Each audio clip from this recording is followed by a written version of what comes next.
Parents, does it seem like it's more of a hassle to deal with your kids' school schedules these days, with more off days than you remember? A King 5 investigation finds that at many school districts across the state, the school year is changing. The state has a minimum requirement for the number of days students must attend class. But Chris Ingalls shows you how school's out in many districts before they hit that minimum number.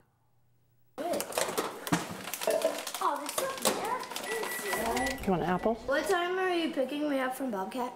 It looks like an average school morning in the Fuhrer house, right down to the peanut butter and jelly. No crusts or with crusts today, Dad saying?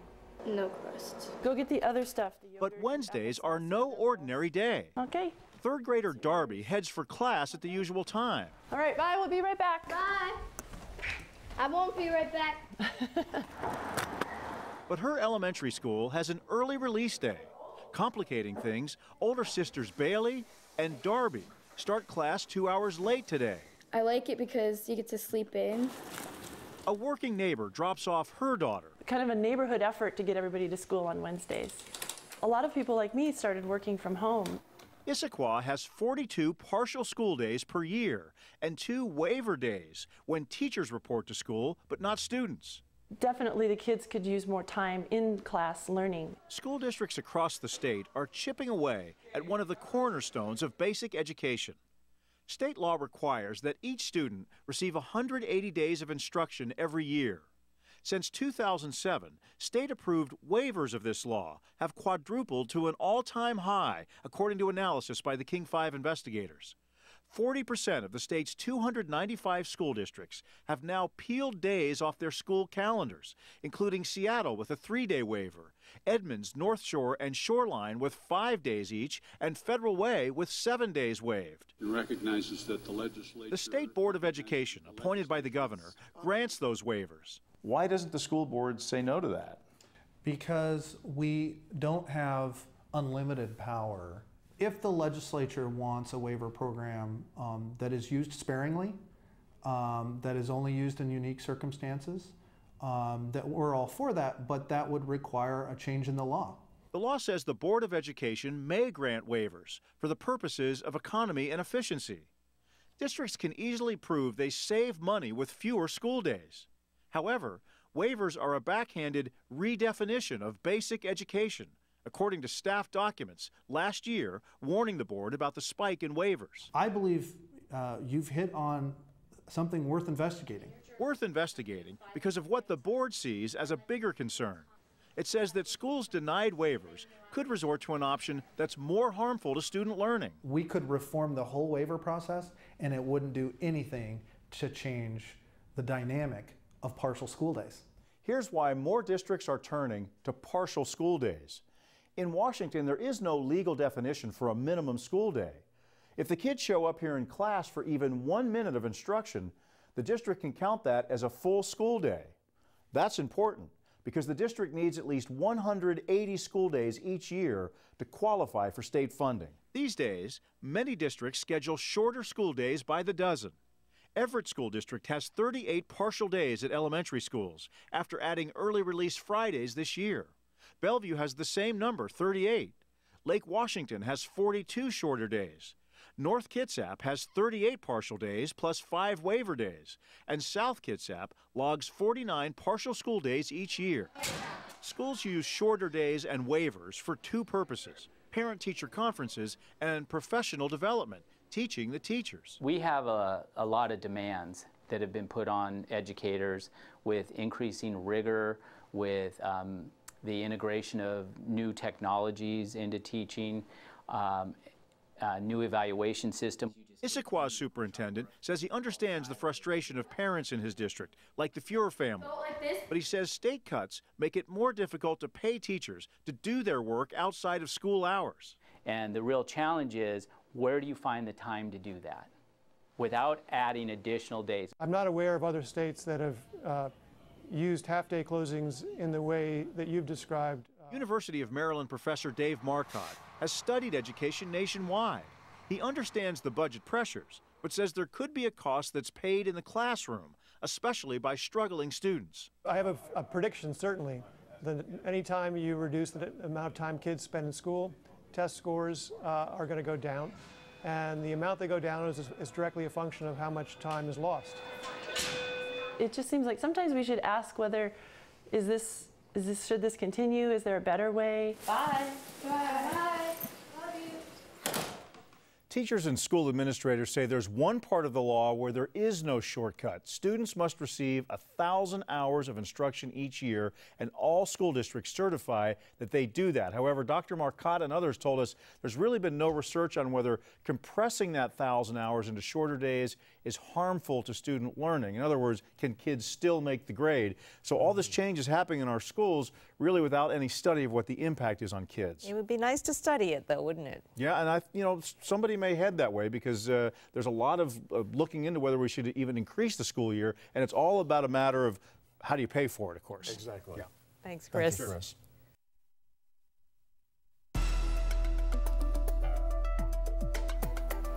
Parents, you've probably noticed big changes to your children's school calendars over the past few years. Districts are replacing full school days with partial days. Educators argue that funding cuts are behind these changes. But is that the whole story of why school's out? In his continuing series, Chris Ingalls investigates the ABCs of structuring your kids' class time. Daily routine, plus it gets the fat dog out. Sophie is leashed up and headed to school.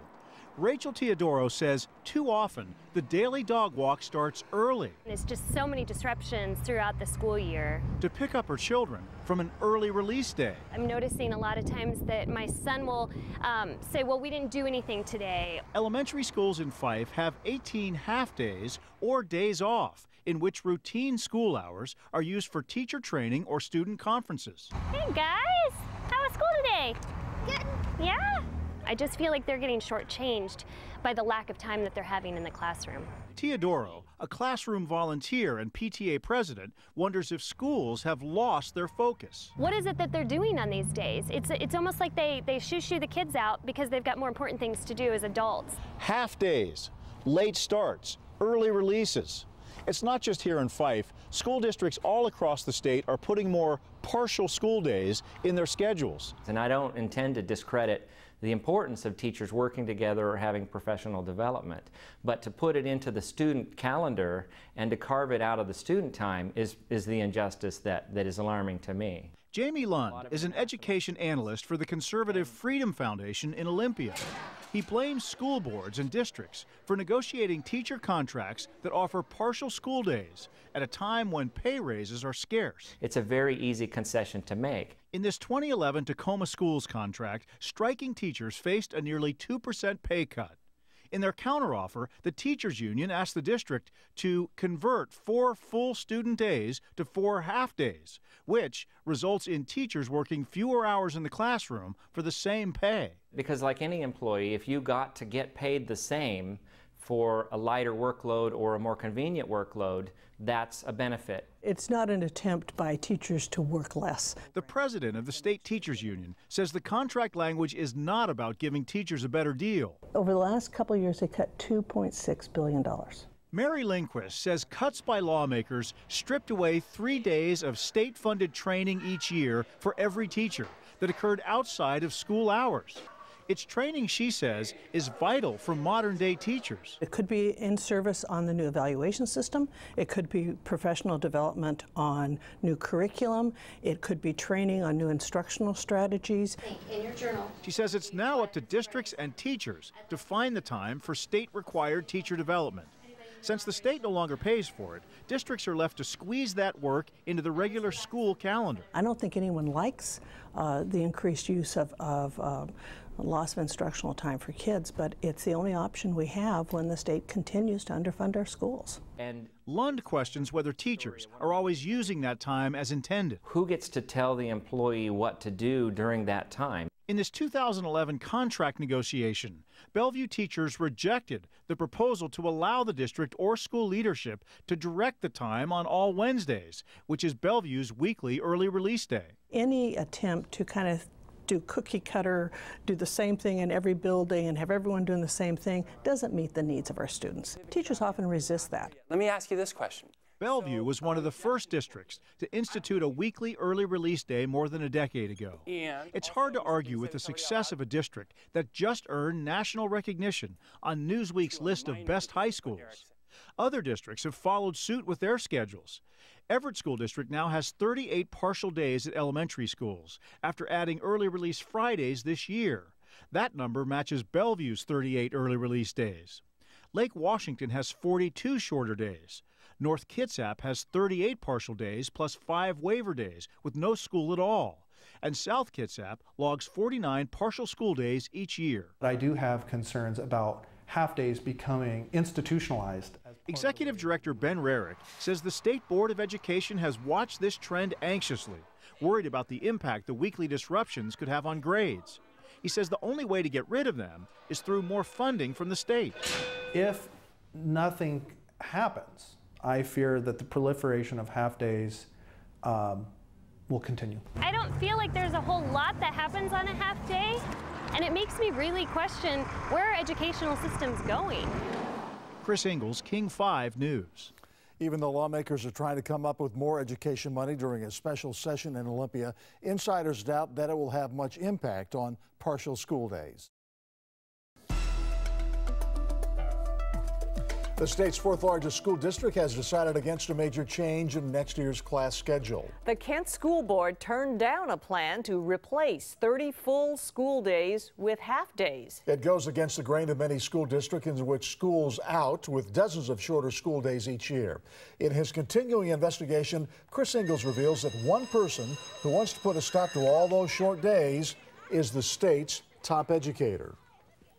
Look, my job is to be an advocate for kids. The superintendent of Washington schools doesn't like what he sees.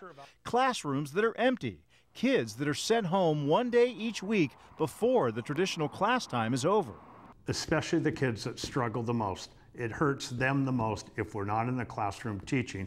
Superintendent Randy Dorn is a former teacher and longtime educator. He's wary of what has become common in many districts, sending kids home, clearing time for teachers to train and collaborate on lesson plans. I think we do have to allocate more time for that to happen. Should we take it away from student time? To me, the answer is no. Many educators blame years of cuts by the state legislature for the predicament that schools are in. In fact, lawmakers are in there right now in special session trying to find a way to send more money to schools. But Superintendent Dorn says money alone can't be an excuse for cuts in class time. Our Schools Out investigation shows that's just what districts are doing. We revealed that more districts are seeking waivers of the law that requires them to provide 180 days of school each year. The number of districts granted state-approved waivers jumped by 300% in just a few years, meaning those districts can shave 3, 5, even 7 days off the school calendar. Schools typically use waiver days when kids aren't in class for teacher collaboration on lesson plans and parent-teacher conferences. The time is for teachers to decide how to use it. Teachers say that time results in a higher quality education. Our job isn't so simple anymore. It's not just teaching basic reading and writing, it's teaching more complex skills.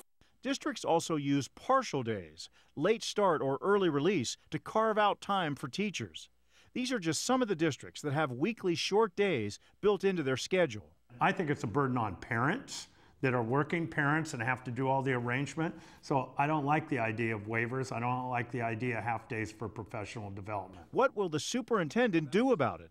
He says next year he'll push for a law that would, for the first time in Washington, define the number of hours in a school day, likely 6 hours. If there's 2 hours taken off a school day, to me it wouldn't count as a school day. Dorn says districts shouldn't wait for more money. He says more should find time before or after a full class day for teacher training and collaboration. I think some school districts are doing it, better use of their planning time and how you schedule. Meeting with the other teachers. The Kent School Board may be the latest example of that. After 2 years of study, a committee of school administrators recommended adding 30 late start Wednesdays to next year's calendar. But the school board turned that down, urging principals to find time for teacher collaboration in their existing schedules, more time for kids in class. The state superintendent thinks that's a lesson plan more districts should follow. What I'm saying is, very bluntly, I believe that we should have kids going to school 180 days.